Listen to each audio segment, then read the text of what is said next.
2025년 현재에는 적어도 남한 지역에서는 아무도 대적할 수 없는 진짜 산중의 왕자가 되었습니다. 한반도의 두 가지 주인공, 사람, 멧돼지. 의외로 자연스럽게 생활할 때는 되게 순박하고 멧돼지 숫자가 많아진다고 해서 고라니 숫자가 줄어드는 데 도움이 되고 이런 게 좀 없죠. 사냥을 기본적으로 잘 못해요. 사람을 잡아먹으려고 공격을 하는 게 아니에요. 어릴 때는 약간 갈색으로 줄무늬가 막 있고 되게 신기하고 귀엽게 생겼습니다. 그거만 보고 함부로 기르시려고 하면 곤란합니다. 집돼지 같은 경우에는 기르면 기를만 합니다. 사랑받지 못하고 있는 이유가 뭐냐? 돼지가 진짜 엄청 커집니다.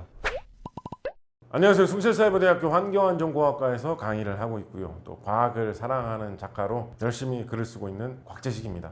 돼지를 개처럼 자기가 귀여워하고 아끼는 동물로 키워본 분들의 경험담 같은 걸 들어보면 돼지가 웬만한 개만큼은 똑똑한 것 같다. 자기 돼지니까 더 뭐 귀여워서 그렇게 평가하는 건 있겠지만 근데 뭐 햄스터 키우시는 분들이 뭐 햄스터가 개만큼 똑똑한 것 같다 이런 이야기는 잘 하지 않거든요. 그리고 멧돼지 사냥하시는 분들도 그런 이야기 많이 하십니다. 돼지들은 영리해가지고 이렇게 하면 눈치채고 도망간다. 진짜인지 어떤지는 모르는데 사냥꾼들 사이에서 널리 퍼져 있는 이야기입니다. 멧돼지는 잡을 때 한 번에 잘 잡아야지 어떻게 잡다가 잘못해서 놓치고 이러면 멧돼지가 자기 친구들, 자기 자식들한테 사냥꾼이 어떻게 하니까 다 이렇게 하면 피해라라는 걸 다 알려준다. 그런 속설도 퍼져 있거든요. 또 돼지가 의외로 무리 생활을 좀 해요. 어미 돼지를 중심으로 해가지고 이렇게 무리 생활을 합니다. 무리를 이루면서 대장 돼지가 있고 부하 돼지가 있고 이런 게 좀 나타나거든요. 서로 상호작용을 하면서 지능이 높아질 수밖에 없는 이런 상황을 생각을 해보면 돼지가 사실은 상당히 지능이 뛰어난 동물이다라고 충분히 볼 수 있겠죠. 그 우리나라에 옛날에 있었던 고대 국가 중에 고구려보다 더 북쪽에 있던 나라로 부여라는 나라 있지 않습니까? 부여는 그 나라에 높은 사람들의 칭호를 붙일 때 가축의 칭호를 따가지고 관직의 이름, 높은 사람들의 칭호 이런 걸 만들었다라고 하고 있거든요. 중국의 뭐 삼국지, 위지, 동의전 이런 걸 읽어보면 그럼 거기에 네 칭호가 나와 있는데 뭐가 나와 있느냐? 마가, 우가, 저가, 구가가 나와 있어요. 말이라는 뜻이고요.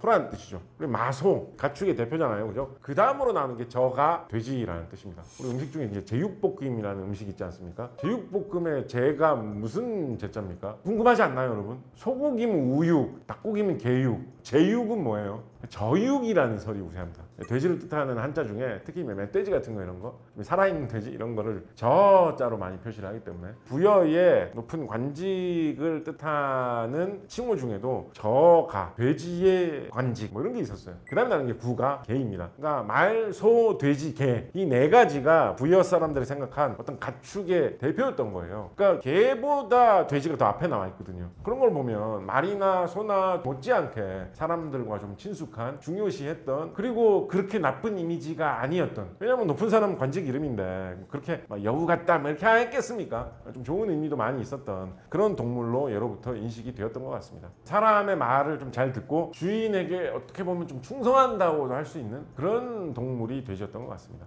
이게 신기한 게 부여 사람들이 대표로 꼽던 네 가지 동물, 말, 소, 돼지, 개 말씀드렸잖아요. 근데 이 중에서 말하고 소하고 하고 돼지하고 개하고 그 두 가지를 서로 이렇게 나눠 볼 수 있습니다. 과학적으로. 물론 뭐 분류상으로도 나눠 볼 수 있을 텐데 돼지하고 개하고 말하고 소는 어떤 점에서 나뉘느냐 생각을 해보면 말하고 소는 지금 현재 야생에서 사는 것들을 우리가 거의 못 발견한 걸로 보고 있어요. 우리 뭐 야생마 같다, 야생마 이런 얘기 하잖아요. 근데 야생마라고 하는 거는 가축으로도 키우던 말이 탈출해가지고 그냥 야생에서 적응해가지고 좀 살고 있는 거지 애초부터 대대로 야생에서 살고 있던 거는 아닙니다. 사람이 뭐 유전공학으로 옛날에 소나 말을 개발했을 리는 없으니까 소나 말도 분명히 야생에서 돌아다니는 거를 붙잡아가지고 길들여가지고 가축이 됐었을 거거든요. 그러니까 옛날에 분명히 야생마나 야생소가 있기는 있었을 거예요. 야생말이나 야생소는 지금은 거의 사라졌어요. 없어요. 어디 갔는지 어디 있는지 잘 몰라요. 그러니까 사람이 키우는 그 울타리 안에서만 살아남은 생물이 소나 말이라고 할 수가 있겠죠. 그죠? 그에 비해서 돼지나 개는, 돼지는 멧돼지가 있고 개는 늑대가 있잖아요.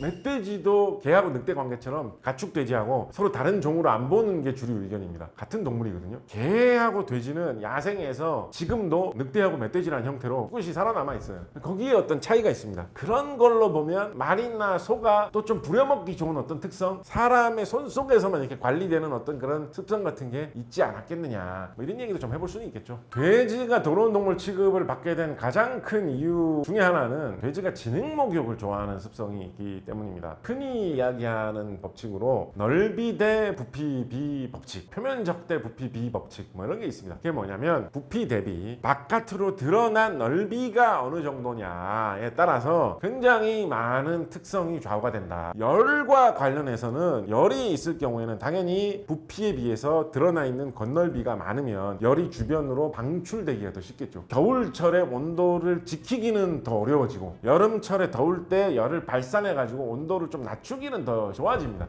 멧돼지는 등치가 크잖아요. 그 말은 뭡니까? 부피에 비해서는 드러나 있는 표면적이 그렇게 많지 않아요. 조그마한 동물인 쥐 같은 경우에는 크기가 작은 데 비해서는 겉으로 드러나 있는 면적이 많은 편이죠. 이런 동물은 여름철에 버티기에 열을 잘 발산할 수 있으니까 작은 동물들은 좀 유리한데, 멧돼지처럼 큰 동물들은 여름철에 체온이 너무 높아지는 거, 열이 너무 차는 거, 이거를 견디기가 쉽지 않습니다. 사람 같은 경우에 땀을 되게 잘 흘리는 편이에요. 사람이 더위에 되게 강한 편인데 돼지는 그런 게 없어요. 털도 여전히 어느 정도 있고 땀을 많이 흘리는 그런 재주도 없고, 그래서 어떻게든지 온도를 좀 낮추는데 유리해야지 여름철에도 활동을 하면서 그 체온이 너무 높아지는 문제를 막을 수가 있습니다. 그래서 돼지들은 진흙탕에서 뒹구는 걸 좋아합니다. 축축한 진흙을 발라가지고 좀 이렇게 목욕을 하면서 몸에 있는 기생충 같은 것도 좀 떨어내고 온도도 좀 낮추는 그런 활동을 좀 좋아한다라고 하거든요. 그러다 보니까 몸에 진흙이 막 묻어있고 더러운 질척거리는 그런 진흙구덩이 늪지 같은데 돼지는 막 좋다고 들어가고, 또 그런 습성이 집에서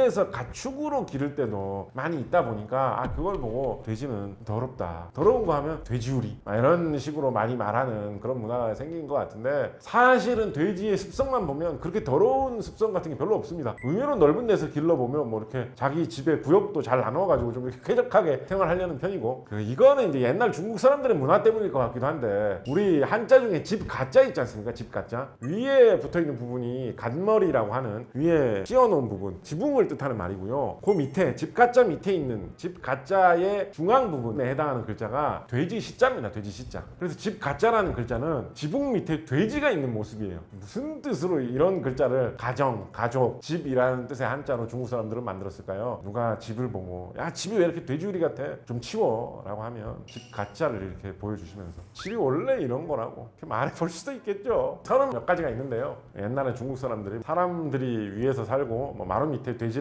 기르면서 잡다한 거, 쓰레기 같은 거 던져주면 돼지가 받아먹고 뭐 이런 식으로 집 구조를 만들어서 뭐 그랬다라는 뭐 설이 있긴 한데, 설이라서. 멧돼지가 어릴 때 보면 되게 귀여워요. 털도 복슬복슬하니. 멧돼지가 커지면 시커멓게 생기지 않았습니까? 근데 멧돼지가 어릴 때는 약간 갈색으로 줄무늬가 막 있고 이래가지고 되게 신기하고 귀엽게 생겼습니다. 멧돼지는 함부로 기르시면 곤란합니다. 가끔 가다 무슨 뭐 세상에 이런 일이 이런데 막 멧돼지가 너무 말 잘 들어요. 어떤 할아버지가 멧돼지 타고 다니고 막 이런 거 나올 때 있는데, 그거만 보고 어린 멧돼지 함부로 기르시려고 하면 곤란합니다. 진짜로 야생의 본능이 폭발할 수 있어서 좀 위험하고, 집돼지 같은 경우에는 기르면 기를만 합니다. 애지간히 기를만 해요. 근데 돼지가 이렇게 반려돼지 그렇게까지 많이 퍼지지 못한, 사랑받지 못하고 있는 이유가 뭐냐, 그리고 돼지를 집에서 귀여워하면서 잘 기르다가 나중에 후회하게 되고 피해를 막 심하게 보게 되는 가장 큰 원인이 뭐냐, 돼지가 진짜 엄청 커집니다.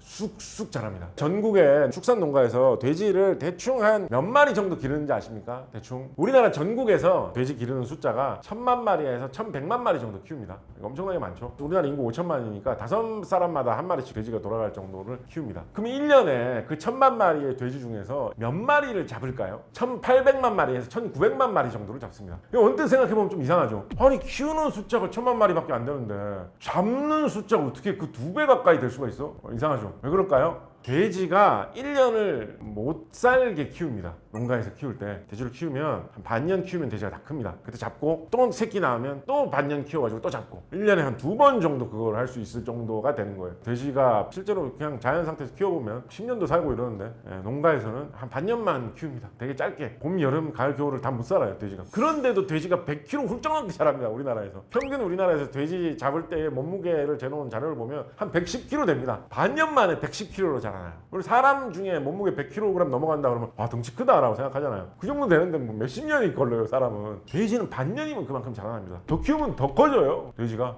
엄청나요. 감당이 안 돼요. 무게가 감당이 안 되고 돼지가 좋다고 사람 옆에 들어 누우면 눕는 거 좋아하거든요. 사람 옆에 들어 누우면 막 깔리면 아프고 먹이도 엄청 들어가고 돼지가 의외로 잘 훈련시키면 이렇게 화장실은 잘 가리는 편인데 그래도 그게 치우는 게 고양이 화장실도 치우기 귀찮다는 사람들 많이 있는데 100kg짜리 돼지가 감당이 되겠습니까? 그래서 요즘 여러분 검색을 해보시면 미니 돼지라는 게 있어요. 미니 돼지. 돼지 중에 품종을 잘 개량을 해가지고 이거는 크기를 작게 만들어서 집에서 개나 고양이 비슷한 느낌으로 키우기 좋은 돼지다라고 해서 작은 게 나와서 팔리는 게 있습니다. 근데 그것도 길러보면 금방 자라서 엄청 커져요. 그 100kg, 200kg짜리 돼지보다 작다라는 거지 개고양이보다는 말도 안 돼. 한 3, 40kg로 늘어가는 거 쉽습니다. 미니 돼지도 하나도 미니가 아니에요. 미니 돼지라고 했는데 나보다 더 크잖아. 이런 경우 생길 수 있어요. 몸무게 별로 안 나가시는 분들은 돼지가 잘 커지기 때문에 등치가 크기 때문에 그래서 쉽지 않다. 위험하다라고 보시는 게 맞을 것 같습니다.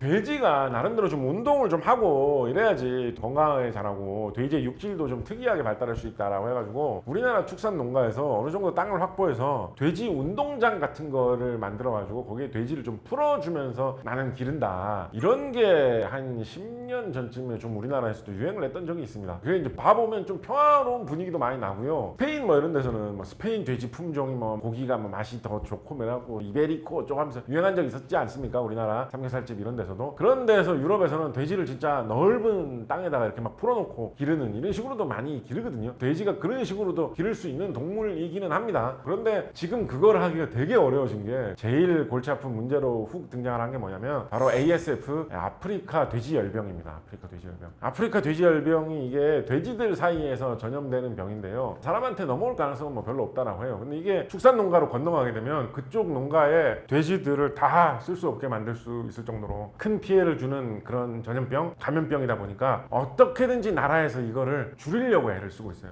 최대한 줄이려고 없애려고 노력을 하고 있는데 아프리카 돼지열병이 진짜 안 없어집니다. 그 큰 이유로 우리나라 당국에서 많이 지목을 하고 있는 게 멧돼지들이 돌아다니면서 아프리카 돼지열병을 옮기는 것 같다라는 거를 많이 이야기를 하고 있거든요. 그래서 뭐 우리나라 일부 지역에는 멧돼지들이 이동을 못하게 하기 위해서 막 산에 철책선을 막 둘러놓고 뭐 난립니다. 멧돼지를 막 사냥을 해가지고 숫자를 좀 줄여보자. 너무 숫자가 많으면 자꾸 삐져나가는 그런 게 있으니까. 그래서 우리나라 2010년대 후반에 2020년 전후로 해가지고 그때 1년에 멧돼지 막 한 10만 마리 잡은 적도 있어요. 멧돼지를 그렇게 많이 잡아 없애야 될 정도로 아프리카 돼지열병이라는 게 요즘 되게 유행을 하고 있거든요. 축산 농가에서 제일 큰 걱정거리고 아프리카 돼지열병이 생겼다라고 하면 살처분해야 되는 거 아니냐. 정말 별별 어려움이 생길 수가 있기 때문에 돼지를 키우신다 그러면 아프리카 돼지열병이 어떤 식으로 접촉하지 않을 만한 그런 환경, 유의사항 이런 걸 잘 생각해 보셔야 될 것 같습니다. 멧돼지가 사람의 손발이나 뭐 옷이나 이런 데 뭔가를 묻히는 방법으로 옮기고 그 사람이 축산농가에 갔을 때 돼지들한테 옮기고 뭐 이런 시나리오도 생각해 볼 수 있고요.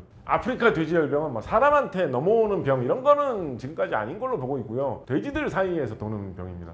우리나라에서는 돼지가 나타나가지고 무슨 문제가 된다 이러면서 보이면 주로 한 마리가 난동 부리는 모습으로 많이 발견이 되죠, 그죠? 그러니까 한 마리가 어떤 위험한 상황에 놓여가지고 날뛰는 모습, 그게 우리나라에서 많이 포착이 됩니다. 그게 약간 멧돼지의 본 모습이라고 우리나라에서는 쉽게 생각할 수가 있습니다. 뭔가 혼자서 돌아다니고 흥분해서 막 잘 날뛰고 그런 모습을 보일 수도 있는데 멧돼지의 일반적인 평화로운 삶을 사는 모습은 그거하고는 좀 다릅니다. 멧돼지가 되게 좀 조심스럽고 겁도 많아요. 그런 이상한 위급 상황, 한마디로 말해서 빡 돌았다고 할까요? 그런 상황이 되기 전에는 오히려 되게 조심스럽습니다. 그래서 인기척이 들리고 이러면 멀리서 사람 있는 대로 잘 오려고 하지도 않아요. 멧돼지가 그리고 우리나라 농가 말고 주로 이제 미국에 돼지 많아가지고 요즘 문제 되게 많은데 돼지가 내 농작물을 공격하는 걸 막기 위해서 돼지 트랩을 설치했다. 영상 만들어가지고 올려놓은 거 보면 수십 마리 멧돼지가 떼를 지어가지고 농장에 나타나가지고 옥수수 이런 거 엄청 좋아합니다. 막 먹고 있습니다. 때로 막 20마리씩 모여가지고 막 먹고 있습니다. 큰 돼지 덫을 만들어가지고 우리처럼 되어 있고 문이 팍 닫히는 방식이거든요. 딱 문이 닫히면 한 번에 돼지를 막 20마리씩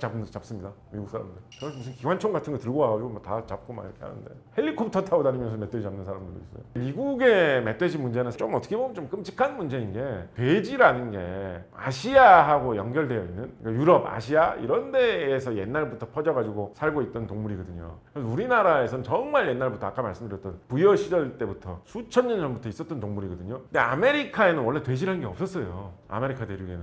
그런데 유럽 사람들이 아메리카 대륙으로 본격적으로 침략을 해서 들어가면서 이 대륙에는 왜 돼지가 없어? 돼지가 얼마나 길러보면 좋고 사냥해도 재밌는데. 그래서 돼지를 유럽에서 들고 들어간 거예요. 그게 아메리카 대륙에 퍼진 거예요. 지금은 뭐 어마어마하게 많은 멧돼지들이 적응을 해가지고 아메리카 대륙에 막 퍼져 있습니다. 텍사스라든가 멧돼지 피해가 큰 몇몇 지역들이 있어요. 그런 데서는 멧돼지 때문에 막 난리다. 뭐 멧돼지를 잡기 위해서 뭐 중장비를 동원을 해야 된다. 미국엔 총기 있잖아요. 뭐 총기 들고 막 멧돼지 사냥하는 난리가 났는데 사실 스스로 불러들인 재난입니다. 재앙입니다. 닮아 있다라고 하면 좀 이상하고요. 좀 싫어할 것 같지 않나요, 사람들이? 동급이다 그런 느낌이 좀 있습니다. 무슨 얘기냐면 보통 여러 나라에서 그 나라의 농가에서 키우는 가축 돼지들을 잘 살펴보면 그 나라에 사는 멧돼지를 붙잡아 가지고 길들인 게 가축 돼지가 된 경우가 꽤 많이 있습니다. 당연히 생각해보면 자연스럽겠죠, 그죠? 이 나라에서 돌아다니는 걸 붙잡아 가지고 잘 길들이면 이게 우리 동네의 토종 돼지, 재래 돼지 품종이다 이렇게 되는 경우가 많겠죠. 그래서 우리나라에서도 그런 식으로 꽤 많이 생각을 했었어요. 2015년쯤이었을 거예요. 2010년 중반에 우리나라 농촌진흥청에서 우리나라의 재래돼지라고 하는 예로부터 내려오는 그 품종이 비교적 많이 남아있는 돼지 품종하고 세계의 다른 돼지 품종들하고 우리나라의 멧돼지하고 유전자 분석을 한번 한 적이 있어요. 유전자 분석하면 뭐 친자 뭐 이런 것도 볼 수 있고 뭐 친척 관계가 있냐 아니냐 뭐 이런 거 사람끼리도 하지 않습니까? 돼지끼리도 그런 식으로 분석을 해본 거예요. 그런데 거기서 나온 희한한 결과가 뭐였느냐. 우리나라 토종 돼지 품종이 분명히 예를 들어서 영국에서 덴마크에서 들어온 돼지 품종하고는 다르기는 한데 우리나라 멧돼지하고 별로 안 가까운 거예요. 생각보다 멧돼지를 길들여서 토종 돼지, 재래 돼지가 된 게 아닌 거는 아닐까라는 걸 의심하게 한 결과가 나온 거예요. 그러면 도대체 우리가 옛날부터 수백 년, 수천 년 전부터 키우고 있던 이 재래돼지 품종은 도대체 어디서 들어온 거냐? 좀 수수께끼입니다. 이 축산 분야에서 연구하시는 분들이 발표하는 그런 내용들을 보면 대체로 뭐라고 추정하고 있냐면 지금 우리나라 지역에 퍼져 있는 이 가축돼지, 집돼지들은 원래부터 한반도에서 예로부터 살고 있던 멧돼지의 후손이 아니라 고대에, 그러니까 아마도 삼국시대 이럴 때 어떤 데서 돼지를 들여왔을 거라는 거예요. 그러니까 아까 부여에서 돼지를 좀 중시한 것 같다 이런 말씀 드렸잖아요. 삼국사기 기록을 보면 부여에서 많은 문화가 이어진 거라고 볼 수 있는 고구려 사람들도 돼지를 굉장히 중시했습니다. 고구려의 주몽의 아들이었던 유리명왕이라는 왕이 남긴 일화 중에 어떤 게 있냐면 돼지를 제물로 이렇게 바치면서 제사를 지내려고 했거든요. 근데 돼지가 도망간 거야. 그래서 그 돼지를 도망가는 거를 잡아오라고 부하들한테 시켰어요. 그 부하들 이름도 남아있습니다. 그러니까 되게 큰 사건이었다는 거지. 돼지를 잡으러 갔는데 겨우겨우 고생해서 힘을 들여가지고 겨우 잡은 거예요. 그러니까 돼지가 다시는 도망치지 못하게 제물로 잡은 돼지의 다리 힘줄을 끊은 다음에 돼지를 들고 왔다라고 하거든요. 그거를 보고 유리명왕이 완전 경노해가지고 아니 어차피 제물로 바칠 돼지인데 근데 제물로 바칠 돼지를 이렇게 상하게 했다니 용서할 수 없다라고 해가지고 그 힘들게 멧돼지 붙잡아 온 사람들의 목숨을 빼앗습니다. 처형해버립니다. 두 사람이나. 나중에 뭐 그 사람의 원한이 맺혀가지고 누가 뭐 병이 들고 어쩌고 하는 이야기부터 이어지기도 하는데 돼지라는 재물을 고구려 사람들도 엄청나게 중시했던 거예요.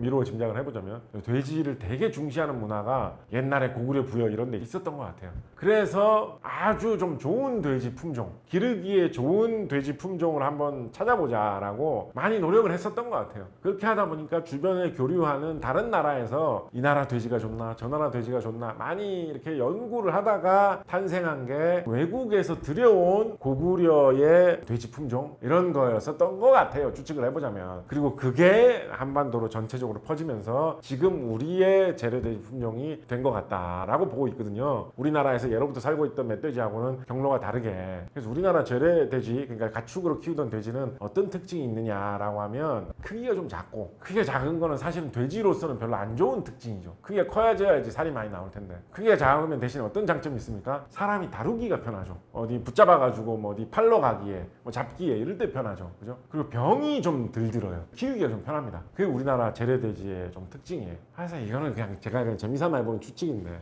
이게 고구려하고 좀 연결을 해볼 만하다는 생각이 드는 게 이거 그냥 상상입니다. 아까 유리명왕 때 돼지 때문에 사형당한 사람들 뭐 때문에 사형당했습니까? 돼지를 놓쳤다고, 돼지를 제대로 못 잡아왔다고 사형당했잖아요. 그죠? 그러니까 다음부터는 그 후배들이 뭘 고민했겠어요? 놓치지 않아야 된다. 돼지를 하여튼 돼지가 큰 거 이런 건 둘째 문제다. 돼지가 뭐 작은 돼지 올렸다고 임금님이 화내시지는 않았다. 일단은 놓치지 않을 돼지를 우리가 길러야 된다. 그리고 돼지가 뭐 상하고 병들고 이러면 임금님이 엄청 싫어하더라. 돼지가 병에 잘 걸리지 말아야 된다. 고구려 사람들 이런 거 되게 중시했던 거 아닐까요? 그러니까 놓치지 않도록, 놓치면 금방 잡을 수 있도록 좀 등치가 작은 돼지, 그리고 항상 건강하게 보이도록 병이 잘 안 드는 돼지, 이런 거를 기르려고 노력했던 거 아닐까요? 하여튼 우리나라 재래돼지에 그런 형질이 있는 건 또 사실이고, 또 하나 유전자 분석을 해보면 우리나라 재래돼지 같은 경우에는 근육 속으로 지방이 좀 잘 파고드는 특징이 있다라는 이야기도 많이들 하고 있습니다, 요즘에. 그래서 이제 또 그런 얘기 하는 거죠. 옛날부터 한국 사람들은 좀 삼겹살을 좋아했나? 뭐 이런 이야기를 합니다. 그거하고는 전혀 상관없이, 사람들이 돼지를 잡아가지고 기르고 하는 거하고 전혀 상관없이 멧돼지는 별개의 라인으로 그냥 살고 있었던 거예요, 야생에서. 저 사람들도 나하고 비슷하게 생긴 거 기르네, 뭐 그러거나 말거나 이러면서 산에서는 돼지들이 자기들만의 삶을 살면서 살고 있었던 겁니다. 어떨 때는 좀 부족해지기도 했고, 어떨 때는 좀 몰려가지고 힘들게 살 때도 있었지만은, 지금 2025년 현재에는 적어도 남한 지역에서는 야생동물 중에서는 아무도 대적할 수 없는 진짜 산중의 왕자가 되었습니다. 둥치가 제일 크기 때문에 아무도 함부로 덤빌 수 없는, 숫자도 어마어마하게 많은, 그래서 야생의 생태계에서 최고의 지배자가 되었죠, 지금 멧돼지가. 옛날에 호랑이가 산중의 호골이고 동물의 왕이다, 다 옛날 이야기죠. 지금 남한 지역에 호랑이 살지도 않습니다. 산중의 호골이 누구냐? 멧돼지다. 그래서 21세기가 어떤 시대냐, 한국인들에게 이야기를 해보면, 대한민국 지금 시대의 인구가 역사상 가장 많지 않습니까? 사람이 많이 사는 지역에는 사람이 숫자가 제일 많고, 야생에는 멧돼지의 숫자가 제일 많은 것이 한반도의 풍경이다 라고 생각을 해보면, 한반도의 두 가지 주인공, 사람, 멧돼지라고 이야기를 해봅니다.